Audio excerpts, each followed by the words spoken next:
എന്താ മേപ്പാട്? ദുരാത്മാവ് ഈ കോലോത്തുള്ള ഏതോ ശരീരത്തിൽ കുടിയേറി കഴിഞ്ഞിരിക്കണോ? ആരുടെ ദേഹത്താണെന്ന് അങ്ങോട്ട് തീർത്തും പറയാൻ വയ്യ. ആരൂടം തരത്തിരിക്കണോ?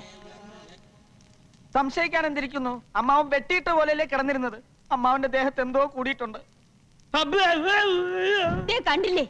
ഞങ്ങൾ എന്താ ഇനി ചെയ്യേണ്ടത്? ഓം കാളി ലോകമാതേ, എല്ലാം നിന്നിൽ അർപ്പിച്ചിരിക്കണു.